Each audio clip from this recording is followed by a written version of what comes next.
Purnima prints Ashadham sale flat 30 to 60% discount ప్రతి 5,000 రూపాయల కొనుగోలుపై ఒక చీర ఉచితం.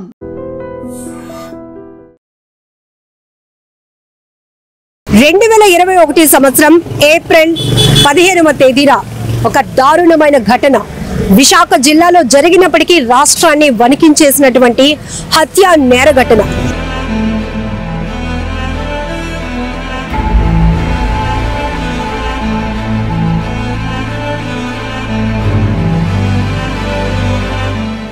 అప్పలరాజు అనే ఒక ప్రధాన నిందితుడు ఒక కుటుంబంపై కక్ష కట్టాడు, పగ పెంచుకున్నాడు. ఆ కక్ష సాధింపుతో కత్తిని దూసి ఒకే కుటుంబంలో 6గురిని హతమార్చినటువంటి నేర ఘటన ప్రతి ఒక్కరిని కూడా వణికించేసింది, తీవ్ర భయాందోళనకు గురి చేసింది.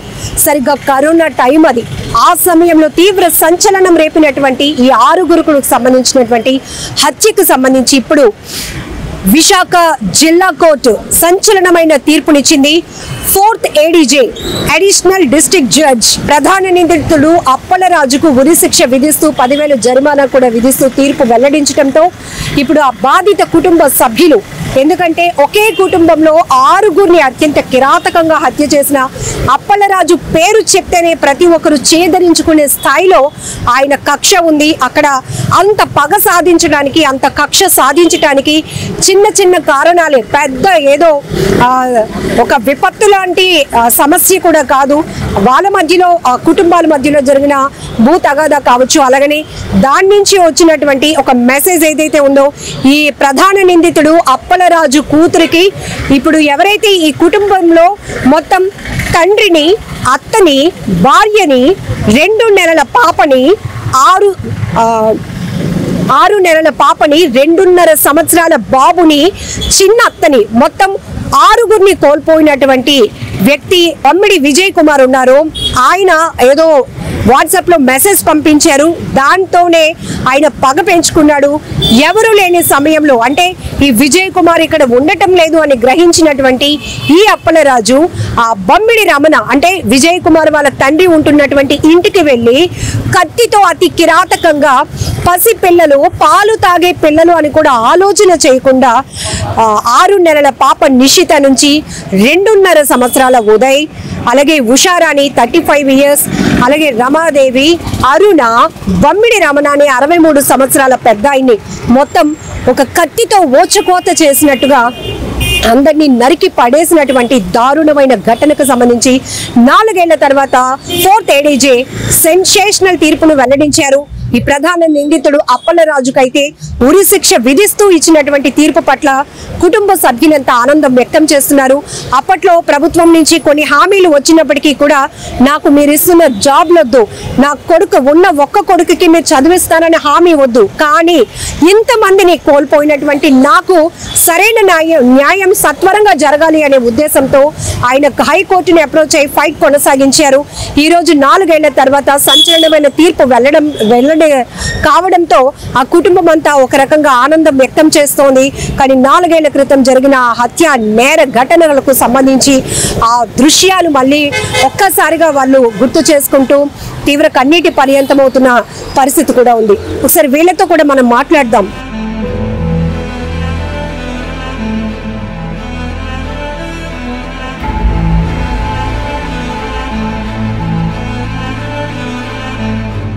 సంచలనమైన తీర్పు వెల్లడించింది. ఆ తీర్పుకు సంబంధించి డీటెయిల్స్ తీసుకుందాం. పీపీ గారు మనతో పాటు ఉన్నారు.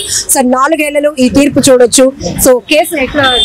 ఇది రేరెస్ట్ ఆఫ్ రేర్ కేసు అని మాకు చట్టంలో ఉందండి. ఆ రేరెస్ట్ ఆఫ్ రేర్ కేసుల్లో దీంట్లో ఒక చిన్నపిల్లలు 2, ఒక సీనియర్ సిటిజన్, తర్వాత ఆ 3 మహిళలు. సో ఇది రేరెస్ట్ ఆఫ్ రేర్ కేసు కిందకి వస్తుంది కాబట్టి దీంట్లో డెత్ పెనాల్టీ ఇవ్వాలని చెప్పి కోర్టు వారిని కోరడం అనేది ప్రాసిక్యూషన్ వారి తాలూకా ఆర్గ్యుమెంట్ సాటిస్ఫై అయిన తర్వాత అవును ఇది రేరెస్ట్ ఆఫ్ రేర్ కేసు కిందకు వస్తుందని భావించి ముద్దాయికి మరణదండన విధించడం జరిగింది.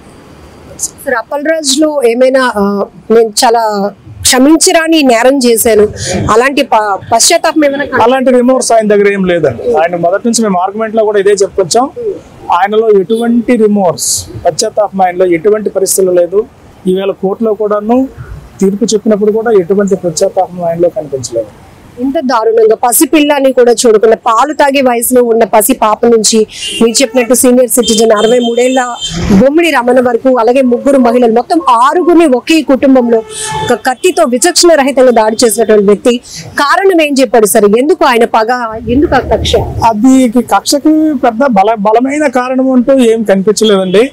అది ఇక్కడ ఈ మొదటి చనిపోయినటువంటి ఉషారా అనే భర్త వాళ్ళ అమ్మాయికి ఏదో ఒక అనుచితమైన ఒక మెసేజ్ పంపించాడు సెల్లో అని చెప్పి కారణమని ప్రాసిక్యూషన్ కథనం అంతే. అప్పట్లో కూడా ఈ కేసు వచ్చినప్పుడు ఫాస్ట్ ట్రాక్ కోర్టు ద్వారా ఈ కేసుని ప్రత్యేకంగా డీల్ చేయాలి, ఇమీడియట్ గా అతనికి శిక్ష పడాలి అనేటటువంటి డిమాండ్ కూడా వెలువెట్టింది. ఈ నేపథ్యంలో 4 ఏళ్ల వ్యవధిలోనే ఈ శిక్షకు సంబంధించినటువంటి తీర్పు వెళ్లడం ఏం చెప్తారు? అంటే దీంట్లో చాలా మంది సాక్షులు ఉన్నారండి, దగ్గర 200 మంది సాక్షులు ఉన్నారు. ఇది ఫాస్ట్ ట్రాక్ కోర్టులో పెట్టుంటే అయి ఉండేది కానీ అంత ప్రత్యేకమైనటువంటి అవసరం అయితే లేదు. ప్రభుత్వం వారు కూడా దీనికి అంత అవసరం లేదని భావించిందేమో, మరి మాకైతే తెలియదు. మొత్తం మా కోర్టులో మేము తొందరగానే చేసామని మేము అనుకుంటాం.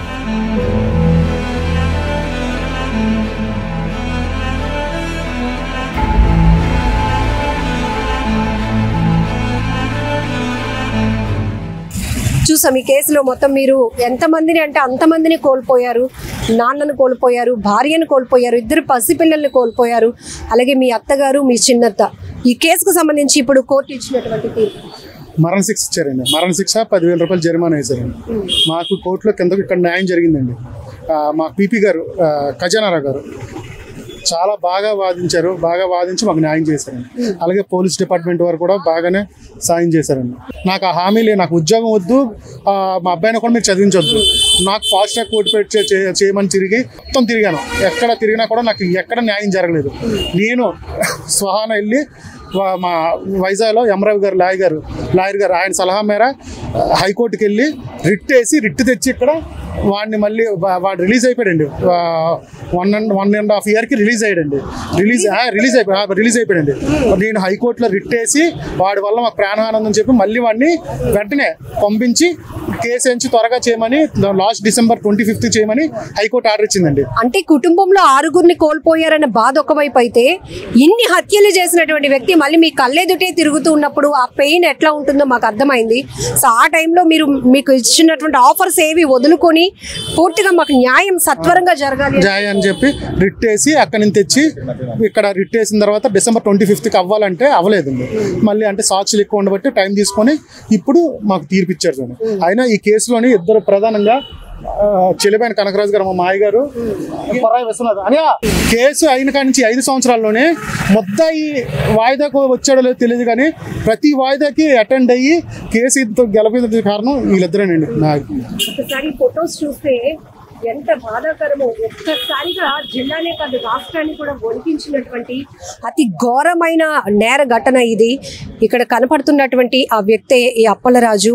ఒక మానవత కోణాన్ని మరిచి నేను కూడా ఒక మనిషిని అనే విచక్షణ కోల్పోయి అతి కిరాతకంగా ఇవి మీరు చూస్తే కూడా మీ గుండెలు గుబులు మంటాయి.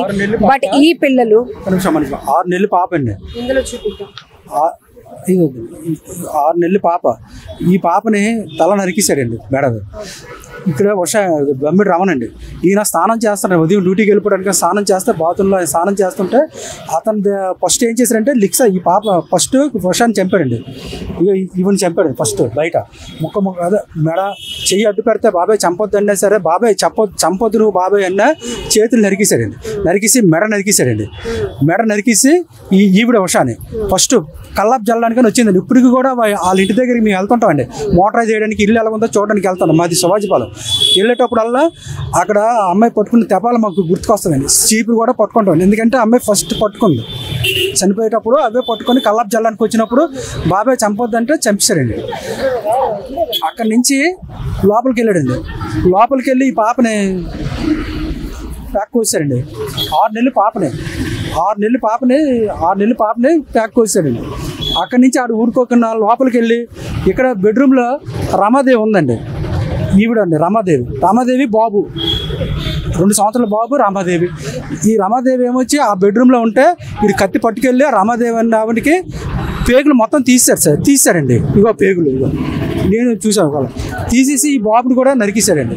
నరికేసి అక్కడి నుంచి బాత్రూంలోకి మా బావ ఈ బొమ్మిడి రావణ స్నానం చేస్తున్నాడండి. బట్టలు లేవు ఆయన మీద. ఆ రోజు మీరు కూడా వచ్చారు, అందరూ మీడియా వాళ్ళు కూడా చూశారు.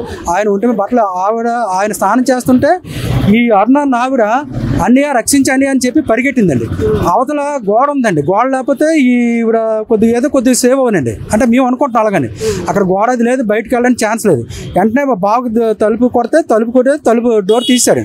తీసేటప్పటికి ఈడు అప్పలరాజు వెళ్ళండి మా బావని శుభ్రంగా నరికేశారండి. కత్తిరి ఇవ్వండి మా బావ వెళ్ళండి ఇలా నరికేస్తే ఆయన మీదే ఈ అరుణ కూడా పడిపోయి ఉందండి. అరుణ ఈమె కూడా మెడది నరికేసి చేతులు నరికేసి చిన్న విధం చేశారండి. బాత్రూంలో ఉన్నారండి. సైట్ నీకు ఇవ్వను, నువ్వు ఉంటే లేదని వెళ్ళిపోనాడు. అప్పటికి మా మేనల్డ్ ఏంటంటే అదే ఊర్లోనూ యాక్చువల్గా మా సమాజ్ అక్కడికి వెళ్ళి స్థిరపడ్డాడండి. స్థిరపడి టైల్స్ పని చేసుకుంటే రోజుకి ఒక 20 మంది 15 మంది ఈ లేబర్ వచ్చేవారు. సొంతూరు విజయ్ది మా మేనల్డ్ సొంతూరు అక్కడికి వెళ్ళింది, మా శివాజీపాలెం. మా అక్క చనిపోతే అక్కడికి వెళ్ళాడు. అక్కడ ఒక ఆవిడ మా బావగారు మ్యారేజ్ చేసుకుంటే అక్కడ సెటిల్ అయ్యారు. సెటిల్ అయితే వీళ్ళు ఏంటంటే ఎక్కడి నుంచో వచ్చి ఇక్కడేంటి ఈ విజయ్ దగ్గరికి ఉదయం సాయంత్రం లేబర్ వచ్చేవారండి. పనికి వచ్చి డబ్బులు తీసుకెళ్ళేవారు. అందరూ ఈయనతో తిరిగేవారు. ఈ రేటు ఇక్కడ ఎంతమంది ఉండడం, ఈయన దగ్గర ఎంతమంది అనేది కక్ష కట్టుకున్నాడండి. కక్ష కట్టుకొని మీరు ఊరు వదిలేసి వెళ్ళిపోయినా 2-3 సార్లు బెదిరించాడండి. మా వాడు వెళ్ళలేదు. అంటే మేము ఎక్కడికి వెళ్ళిపోతాం, ఇల్లు అది అక్కడే కొనుక్కున్నాడండి. కొనుక్కొని స్థానికంగా ఉన్నారు. ఉన్నప్పటికీ నీకు లాభం లేదని చెప్పి రేట్ చేశారంటే ఆ అమ్మాయి మెసేజ్ అయితే ఆడే పంపించారు. అంటే అన్ని ఫేక్ అండి పంపించి రేప్ చేయని చెప్పి కూడా అరెస్ట్ చేయించారండి. ఆ వేదిక కోర్టు కూడా ఇక్కడికి వచ్చి ఏమీ లేదు, ఆ కేసు కూడా ఏమీ లేదు. చేసి వాడు అలా కక్ష కట్టుకొని చంపుతానని చెప్తే వీళ్ళు మేము పంపించాను విజయవాడ. పంపించేస్తే ఈ పెళ్లి కార్డులని పంచడానికని వీళ్ళ పాపకి పెళ్ళి అండి. వీళ్ళ పాపకి పెళ్ళి అని చెప్పేసి వీళ్ళంతా వచ్చారండి.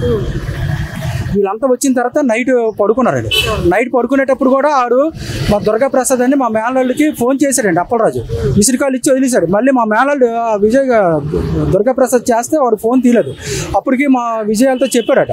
వాడు ఫోన్ చేశాడు, ఎలాగ అనియా బతిన అప్పలరాజు అంటే వీళ్ళు పెద్దగా తీసుకోలేదు. ఆ విషయాలుగా ఇరేజ్ చేస్తాను. తెల్లవారు లేచి వాళ్ళు ఎప్పుడు లేస్తారని ఇప్పుడు ఇదివరకే ముందు చెప్పాను కదండి. కల్లాపు చల్లడానికని మా మేనగోళ్ళు మా కూతురు అదే మా వదిన గారు అమ్మాయి బయటకు వచ్చింది. రాగాలి హుషారాలి మా వదిన గారు అమ్మాయి. ఆ అమ్మాయి రాగాలి కల్లాపు జల్లి చెప్పాను కదండి. ఇప్పుడు అక్కడ చీపురు తెపాలు కూడా అక్కడ అది జల్లుతప్పుడు బాబాయ్ నువ్వు తంపొద్దు బాబాయ్ అని చెప్పి దండం పెడితే చేతులు నరికేశారండి. ఎగిరిపోయాను.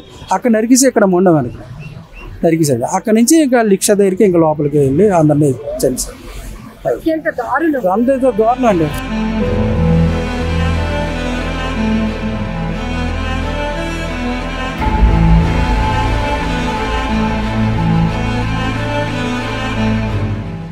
రమణ గారు మీ నాన్నగారు కదండి. ఈ కుటుంబంలో మీరు ఈ 6గురిలో ఎవరెవరిని కోల్పోయారు? మా వదిన, మా నాన్నగారు, మా మేనగోళ్ళు, మేనల్లుడు, 2 మేనత్తలు అతి దారుణంగా చంపేశారు మేడం. మా అన్నయ్యకి ఇప్పుడు ఎవరు లేకుంటే ఒంటరి దిక్కు అయిపోయింది మేడం. వండి పెట్టిన వాళ్ళు కూడా లేరు. ఆ పిల్లల్ని కూడా ఆటో వేసుకొని కష్టపడి ఇంట్లో వండుకొని పిల్లల్ని స్కూల్కి పంపించుకుని పరిస్థితి చేశాడు మేడం. ఇంట్లో 6 దిక్కు లేకుండా వాడికి మేము బాగుండడం చూడలేక వాడు అలా చేశాడు మేడం. మా చిన్నప్పటి నుంచి మా అమ్మమ్మలు మా పెద్దమ్మలే పెంచారు మేడం. పెంచుకోవాలని మా నాన్నగారికి పెళ్లి చేయడంతో ఆ ఊరు వెళ్ళాం మేము.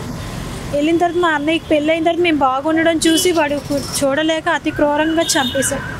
మా మేనత్తని మధ్యకి చీరేశారు మేడం. చీరేసి పేగులు బయటకు మేనగోడలు పేక కోసి మరి చంపారు. మేనల్లుడు అందరూ మా నాన్నగారిని అయితే మొక్కలు చేస్తారు మేడం. వాడికి ఈరోజు గురుశిక్ష పడింది. మాకు చాలా సంతోషంగా ఉంది. ఆ లాయర్ గారికి శతకోటి నమస్కారాలు పెట్టారు. మాకు చాలా మంచి చేశారు. మాకు ఈరోజు న్యాయం జరిగింది. ఆ రోజు న్యూస్ కవరేజ్లో మేము వచ్చాం. మీ వదిన వాకిట్లు కడగడానికి ముగ్గు వేయడానికి వెళ్ళి 5 గంటలకి వేరే ఊరు వెళ్ళి మా నానమ్మ వారి ఊరు వెళ్ళి కార్డు వేద్దామనేసి తొందరగా లేసారు మేడం. వచ్చి వాకిలి కడి ముగ్గు వేద్దామంటే అప్పటికి వాడు అలా చేశాడు మేడం. వద్దు బాబాయ్ అని చెప్పి నమస్కారం పెడుతుంటే వాడు చెయ్యి నరికేశాడు. మేము ఆ టైంలో అక్కడ లేం మేడం, రాజమండ్రిలో ఉన్నాం. మేము వచ్చేటప్పటికి ఇలా జరిగింది. అంత పగ ఏంటి? పాలు తాగే పసిపిల్ల అని మనం చూస్తేనే తెలుసు. వాడు ఇదే కాదు మేడం, ఇంతకు ముందు కూడా వేరే హత్య కూడా చేశాడండి మేడం. మేము ఇంత మేడం ఆ ఊరు వచ్చి మేము బాగుపడిపోయామని చూడలేక భూమి సమస్యలోనే మాకు ఇలా చేశాడు మేడం. వాడికి మాత్రం శిక్ష వెంటనే ఇప్పుడు హైకోర్టుకి వెళ్ళింది అంటున్నారు కాబట్టి వెళ్తుంది కాబట్టి వాడికి బేగా ఉరిశిక్ష పడేలా చూడాలి మేడం. సో ఇప్పుడు మనకి జిల్లా కోర్టులో ఈ తీర్పు వచ్చింది మేడం. అవును మేడం. ఇప్పుడు హైకోర్టుకి వెళ్తే అక్కడ పడుతుంది అంటున్నారు కానీ బేగా పడేలాగా చేయాలి మేడం గవర్నమెంట్. కానీ ఈ ఘటన జరిగినప్పుడు ఇప్పుడు ఎవరైతే బాధితుడు బమ్మిడి విజయ్ కుమార్ గారు ఉన్నారో, బమ్మిడి రమణ అని విజయ్ కుమార్ గారు వాళ్ళ తండ్రి, ఉషారాణి అని విజయ్ కుమార్ వాళ్ళ భార్య, అలాగే నిషిత 6 నెలల పాప విజయ్ వాళ్ళ పాప, అలానే ఉదయ్ నందన్ తను బాబు ఒక ఎన్ని ఇయర్స్ ఉంటాయి 2.5 ఇయర్స్ ఉంటాయి విజయ్ వాళ్ళ బాబు, అలాగే విజయ్ వారి అత్త రమాదేవితో పాటు చిన్నత్త గారు అరుణ. మొత్తం ఒక వ్యక్తి ఒక దారుణమైన ఘటనలో 6గురిని కోల్పోయారంటే ఆ ఘటన నుంచి కోలుకోవడం కూడా చాలా చాలా బాధ. మీకు ఉద్యోగం ఇస్తామని, లేకపోతే పిల్లలు ఒక బాబు మిగిలాడు, తను చదివించే బాధ్యతలు తీసుకుంటామని ఎన్ని హామీలు ఇచ్చినా లేదు. ఇవన్నీ నాకు కంటి తుడుపు చర్యలు మాత్రమే. కానీ నాకు నిజమైన న్యాయం జరగాలి అంటే ఎవరైతే ఇంత హత్యా నేరానికి పాల్పడి 6గురిని పొట్టను పెట్టుకున్నాడో, కత్తితో విచక్షణగా దాడి చేసిన వాడిని ఇమ్మీడియట్గా ఉరి తీయాలి అనేది అతను 4 ఏళ్ల నుంచి ప్రధానమైన డిమాండ్గా కొనసాగిస్తూ ఈరోజు హైకోర్టుని అప్రోచ్ అయ్యి కూడా బెయిల్ పైన 1.5 సంవత్సరాలకి అతను బెయిల్ పై వచ్చి బయట తిరుగుతున్నాడు అప్పలరాజు. ఆ విషయాన్ని జీర్ణించుకోలేని వీళ్ళు మాకు ఎలాంటి సహకారాలు వద్దు కానీ వాడికి మాత్రం ఉరిశిక్ష వేయండి అంటూ ఫైట్ చేస్తూ వచ్చారు. ఈరోజు 4th ADJ విశాఖ జిల్లా కోర్టు నుంచి అయితే సంచలనమైన తీర్పు వెల్లడైంది. అప్పలరాజుకి ఉరిశిక్ష విధిస్తూ వచ్చినటువంటి తీర్పు పట్ల కుటుంబ సభ్యులు ఆనందం వ్యక్తం చేస్తున్నారు. మీరు ఆ రోజు ఒక్క బాబు మాత్రం మీతో ఉండిపోయాడు కదా, ఆ రోజు ఏం జరిగిందమ్మా? ఆ రోజు మేము వెళ్ళవలసిందండి వాళ్ళతో పాటు. కానీ ఆ రోజు మా ఆయన గారు ఉదయం నేను దింపుతాను, సింహాచలం వెళ్తాను, నిన్ను దింపుతాను, అక్కడ దింపేసి నేను వెళ్తాను అనగానే నేను ఉండిపోయానండి. నేను ఉండిపోయానని తను ఉండిపోయాడు, అబ్బాయి ఉండిపోయాడు. లక్ష్మీ అమ్మ తెల్లవారు వస్తుందిగా, తాత తీసుకొస్తారు, వాళ్ళతో నేను వస్తాను అమ్మ అనేసి ఆటో ఎక్కినోడు దిగిపోయాడు తను కూడా. అలా ఉండిపోవడం వల్ల తెల్లవారు వెళ్దామని బయలుదేరాం. తెల్లవారు 5 గంటలు వేసి బయలుదేరి వస్తున్నప్పటికీ మాకు ఇలాగ న్యూస్ తెలిసిందండి. సో ఆ క్షణం ఉదయం సింహాచలం వెళ్దాము ఆ కారణం వల్ల మీరుండిపోయారు. మీతో పాటు ఉషారని వాళ్ళ బాబును కూడా ఉంచేసింది కాబట్టి వాడైనా ఉన్నాడు, లేదంటే ఆ బాబు కూడా వాడికి దక్కపోను. ఆ మెయిన్ కారణం ఏంటంటే ఆ ఊరు వెళ్ళి విజయకిరణ్ హోదాగా బతకడం, స్థలం కొనుక్కొని ఇల్లు కట్టుకొని ఒక హోదాగా బతికాడు. అక్కడ ఒక హోదాగా ఉండడం చూడలేక ఆ ఇల్లుని కూడా అడిగాడంట. 3 లక్షలు ఇస్తాను, ఇల్లు ఇచ్చి నాకు, లేదంటే నేను ఈ ఊర్లో ఉంచుకుని చేస్తాను అని ఏటేటో చెప్పాడంట. అలాగే చేశాడు. లాస్ట్కి ఆ ఊరు వదిలి చెలిపెట్టేట్టే చేశాడు. ఆ కుటుంబమే లేకుండా చేశాడు. ఆ రోజు మీరు వెళ్ళారు కదా, అక్కడ పరిస్థితి అలా దారుణం అంటే దారుణం. ఎక్కడ అంత దారుణం, సినిమాలో కూడా అంత దారుణంగా జరగదేమో, అంత దారుణంగా చేశాడు అనమాట. ఇప్పటికీ వెళ్తూ ఉంటాం అలాగా, ఒక ఇంటికి వెళ్ళి చూస్తే మనుషులు కనబడతారు, ఇల్లు చూస్తే ఆడో తప్ప చేయగలిగిందే. ఇప్పటికైనా కాకపోతే లేటుగా వచ్చిన తీర్పు లాయర్ గారికి, జడ్జి గారికి మా కృతజ్ఞత చెప్పుకున్న మంచి తీర్పు ఇచ్చినందుకు. ఇందులో 2 నెలల 6 నెలల పాప, 2.5 సంవత్సరాల బాబు, అసలు ఆ రోజు ఆ సిచ్యువేషన్ చూస్తే మర్చిపోలే. ముందు రోజు మా ఇంటికి వచ్చారు, అసలు ఎంత మర్చిపోలేకపోతున్నాం అండి. ఆ రోజు అయితే మా ఆయన గారు అయితే సంవత్సరం వరకు పిల్లల్ని ఎవరిని ఎత్తుకోరు. అలాంటిది ఆ పాపను ఎత్తుకొని ఆ రోజు ముద్దులాడి ఎంత దీనిగా అమ్మాయి పాపేటమ్మ ఎంత తెల్లగా వచ్చింది, ఏటి రాస్తామా అని ఆస్కలు కూడా ఆడారు. అలాంటిది ఆ రోజు మర్చిపోలేకపోతున్నాను అంటారు. ఆ చిన్న పిల్లడు అలా జరిగిపోయిందన్నమాట. ఆ రోజు ఆ పిల్లల్ని చూసి ఉండమని ఎంత బతిమలాడానో, ఉండండి ఒక్కరోజు ఉండండి అంటే ఉన్నారు కాదు. టాబ్లెట్లు తెచ్చుకోలేదు, షుగర్ టాబ్లెట్లు. రోజు ముందు పూట వరకు మీ దగ్గర ఈ టైం వరకు ఉన్నారు మా ఇంటి దగ్గర. ఈ టైం వరకు ఉండండి, ఒక్క రాత్రి ఉండండి, తెల్లవారులేసి అందరం వెళ్ళిపోదాం, అందరం కలిసి వెళ్దామని కానీ అన్నానండి. అంటే వచ్చాం, టాబ్లెట్లు తెచ్చుకోలేదు, టాబ్లెట్లు వేసుకోవాలి, పిల్లలకి కూడా జ్వరం, ఆక్సిజన్ అనేది పెట్టాలి అని ఉన్నారు కాదు. వెళ్ళిపోయారు. నన్ను కూడా వచ్చిమంటే సరే బయలుదేరిపోయి దిగి వచ్చుతుంటే మా ఆయన గారు అన్నారు, రేపు నేను సింహాచలం వెళ్తాను అంటే మా పాపన మా బాబు మా మనవడు వచ్చారనమాట. ఉగాది కదా, పండగకు వస్తారు. వాళ్ళు ఉన్నారు కదా, ఇంకా రైటు పిల్లడి గట్టి చిన్నపిల్లడు అనమాట. అప్పటికి బాబు ఏడిస్తే ఇబ్బంది అవుతుంది, నేను సింహాచలం దిగబెడతాను, నేను వెళ్తాను సింహాచలం, నేను అక్కడ జొత్తాడులో దింపేసి నేను అలాగే సింహాచలం వెళ్తాను, ఉండిపో లక్ష్మి అని అన్నారు. సరే అనేసి ఉండిపోయాను.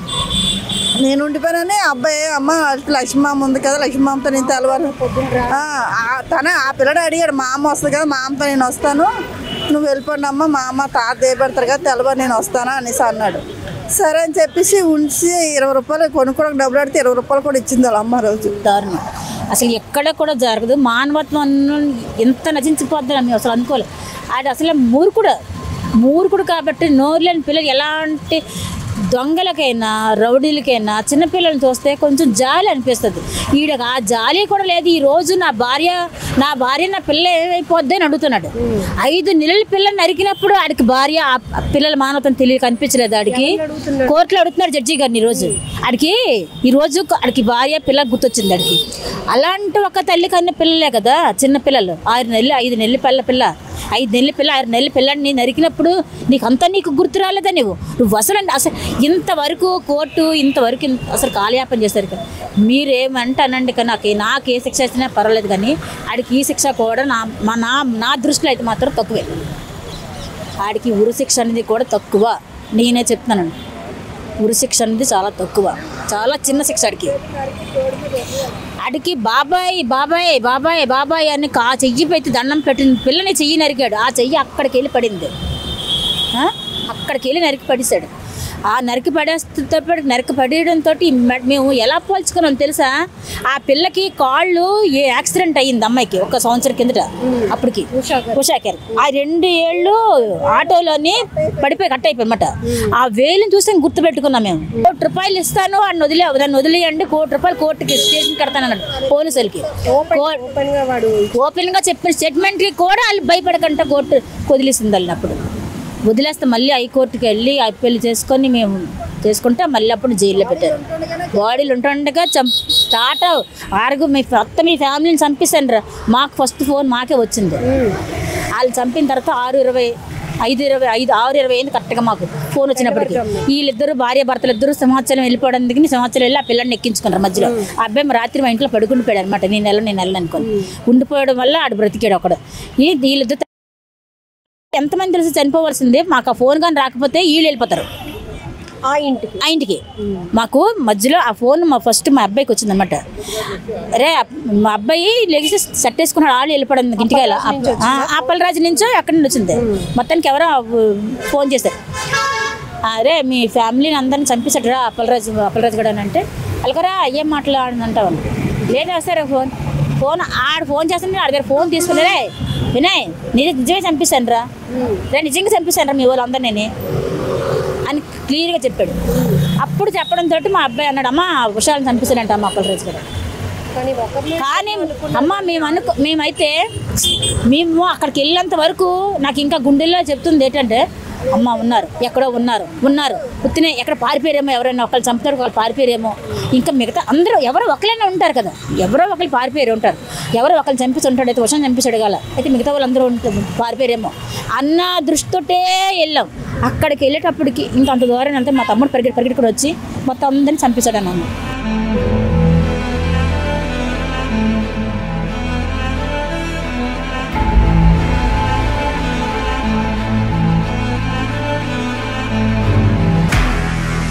నిజంగా ప్రస్తుతం ఉన్నటువంటి సమాజం దేనికి ప్రయారిటీ ఇస్తుంది?